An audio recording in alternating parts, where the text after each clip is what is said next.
नमस्कार दोस्तों, चलिए हम आपसे एक सवाल पूछते हैं। सबसे पुराना टीवी चैनल का नाम बताइए। अब आप सोच रहे होंगे कि यह किसको नहीं पता होगा।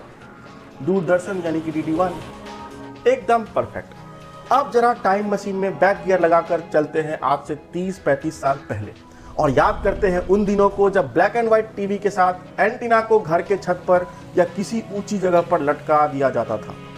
फिर उसे सही तरीके से इधर उधर घुमाना होता था जिससे कि टीवी में साफ सिग्नल मिले।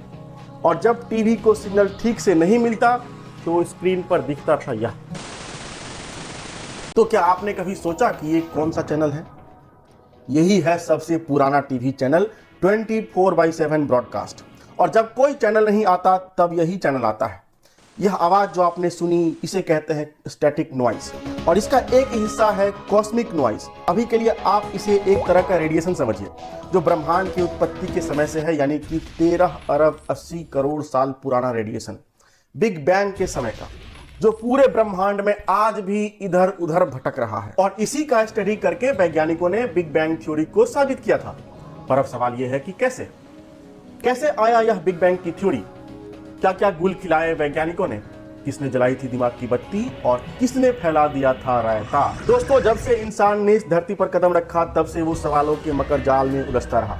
इन सवालों का जवाब ढूंढते ढूंढते न जाने कितने युग बीत गए, पर जितने जवाब मिले उससे भी कहीं ज्यादा नए सवालों में वो और उलझता रहा। उन सवालों में से सबसे बड़ा सवाल जिसमें वो आज भी उलझा हुआ है वह है इस ब्रह्मांड का जन्म कैसे हुआ। फिर करीब 2500 साल पहले यूनान देश के एक महान फिलोसोफर अरस्तू ने लोगों को समझाया था कि यह ब्रह्मांड हमेशा से ऐसा ही है। इसका ना तो कभी कोई शुरुआत हुआ था और ना ही कोई अंत होगा। फिर आए न्यूटन काका जिसने इस ब्रह्मांड के नियम और कानून समझाए, लोगों को ग्रेविटी का पाठ पढ़ाया। उसने बताया कि इस ब्रह्मांड में हर चीज एक दूसरे को अपनी ओर खींचता है। जो चीज भारी है वो तेजी से खींचता है और जो हल्का है वो धीरे से। मतलब यहाँ चल रहा है शक्ति प्रदर्शन। न्यूटन काका ने समझाया कि अब अगर कोई ग्रह सूरज का चक्कर लगा रहा है तो उसके ग्रेविटी के वजह से। सूरज भारी होने के कारण हर ग्रह को अपनी ओर खींचता है और उस खिंचाव को बैलेंस करने के लिए ग्रह को सूरज के चारों तरफ घूमना पड़ता है। अब अगर कोई ग्रह सूरज से दूर है तो सूरज धीरे से उसे अपनी तरफ खींचेगा, जिसको बैलेंस करने के लिए वह हौले हौले मटक मटक कर भी घूमे तो सूरज के खिंचाव को बैलेंस कर सकता है। वहीं अगर कोई ग्रह सूरज से नजदीक है तो उसे सूरज तेजी से अपनी तरफ खींचेगा और इसको बैलेंस करने के लिए उसे सूरज के चारों तरफ तेज घूमना पड़ेगा। और इसी शक्ति प्रदर्शन के चक्कर में मरकरी सबसे तेज घूमता है और नेपच्यून सबसे धीरे। मरकरी को सिर्फ 88 दिन लगते हैं सूरज का एक चक्कर लगाने में और वहीं नेपच्यून को 164 साल लग जाते हैं सूरज का पूरा एक चक्कर लगाने में। न्यूटन भी मानते थे कि इस ब्रह्मांड को किसी सुपर इंटेलिजेंट डिजाइनर यानी कि गॉड ने बनाया है और यह बात उसने अपनी किताब प्रिंसिपिया मैथमेटिका में लिखा है। न्यूटन के बाद एंट्री होती है साइंस के ताऊजी एल्बर्ट आइंस्टाइन का, जिसने 1915 में दुनिया के सामने एक भारी भरकम थ्योरी रख दी, जनरल थ्योरी ऑफ रिलेटिविटी। यह थ्योरी आपके दिमाग का दही बना सकता है, पर आपको टेंशन नहीं लेना है। बस अगले 2 मिनट में आपके दिमाग की बत्ती जल जाए। आइंस्टाइन ने इस ब्रह्मांड को स्पेस टाइम कर्व बता दिया और यह बोला कि स्पेस के कर्व होने का कारण है ऑब्जेक्ट्स का मास। मतलब मास जितना बड़ा होगा स्पेस में वह उतना ज्यादा कर्व बनाएगा।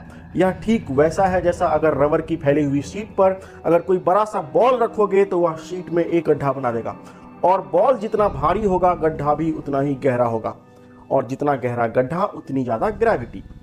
आइंस्टाइन ने समझाया कि ग्रेविटी कोई फोर्स नहीं है बल्कि यह स्पेस टाइम का कर्वेचर है। अब आप पूछोगे कि चलो स्पेस और ग्रेविटी का चक्कर तो ठीक है, समझ में आया, पर इसमें टाइम कहाँ है? अभी टाइम की गुत्थी भी हम मजेदार तरीके से सुलझाएंगे। आइंस्टाइन ने बताया कि लाइट हमेशा स्पेस के कर्व नेचर को फॉलो करती है। मतलब स्पेस जहां कर्व है वहां लाइट भी कर्व में चलेगी, मटक मटक कर।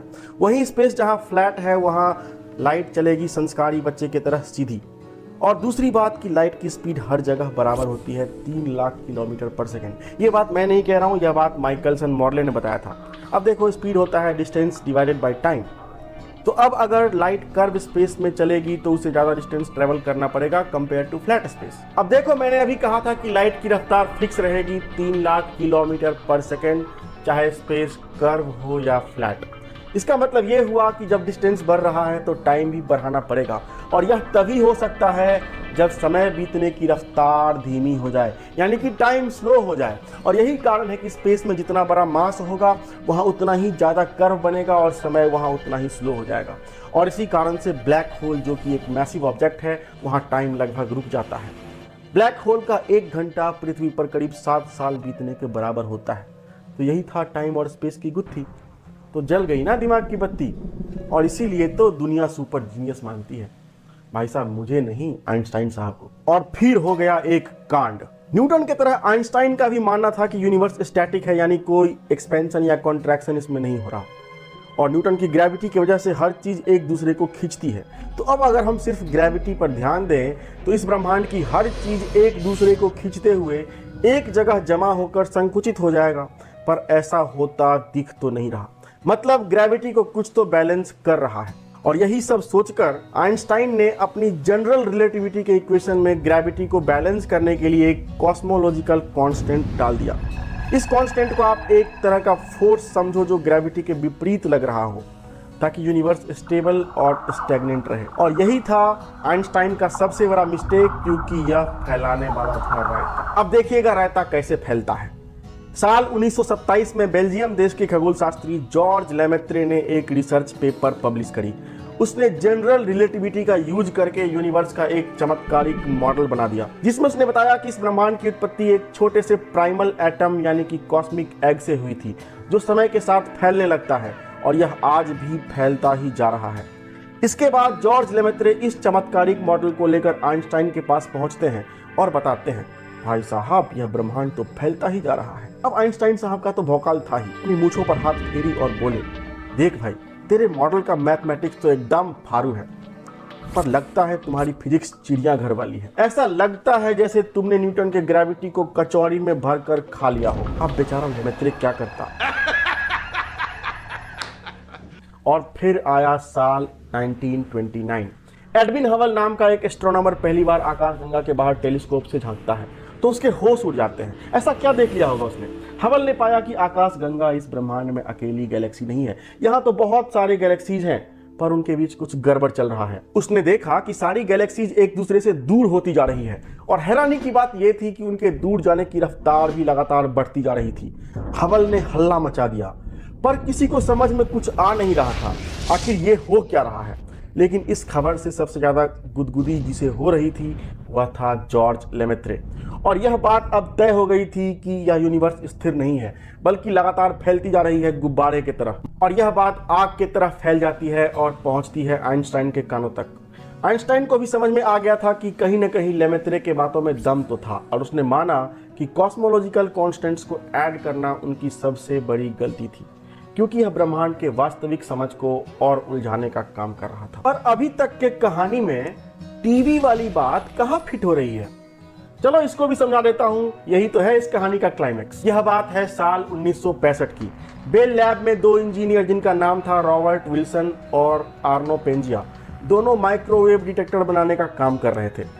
डिटेक्टर जैसे ही ऑन किया सिग्नल तो मिला, पर बहुत ज़्यादा डिस्टरबेंस के साथ। ऐसा लग रहा था जैसे कोई पुराना रेडियो ट्रांजिस्टर ऑन किया हो।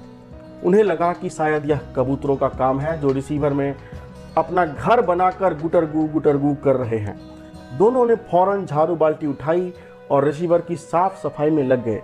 कबूतरों को भगाया, पूरी मशीन को चमका दिया ताकि डिस्टरबेंस कम हो जाए, लेकिन हुआ इसका उल्टा। अब तो डिस्टरबेंस और भी बढ़ गया था। पूरे दिमाग का दही हो गया। आखिर हो क्या रहा है? ये नॉइज कहां से आ रहा है? काफी जांच पड़ताल करने के बाद उनके दिमाग की बत्ती जली। अरे यार, ये तो ब्रह्मांड के जन्म के समय का नॉइज है, यानी कि बिग बैंग का, मतलब सबसे बड़ा धमाका। उसके बाद जो रेडिएशन फैला था वो आज भी ब्रह्मांड में भटक रहा है। हालांकि अब वो ठंडा हो गया है, पर उसका नॉइज आज भी टीवी एंटेना और सेंसिटिव रिसीवर के पकड़ में आ जाता है। विज्ञान की भाषा में इसे कॉस्मिक माइक्रोवेव बैकग्राउंड कहा जाता है, मतलब ब्रह्मांड के जन्म की पहली किलकारी जो आज भी हमारे कानों में गूंज रही है। तो भैया समझे, नॉइज कोई मामूली डिस्टरबेंस नहीं था, ये तो खुद ब्रह्मांड का इतिहास सुना रहा था। तो यही खत्म होता है आज का ये वीडियो। अगले वीडियो में जानेंगे ब्रह्मांड के कुछ और रहस्य। तब तक के लिए good bye, thank you and जय हिंद।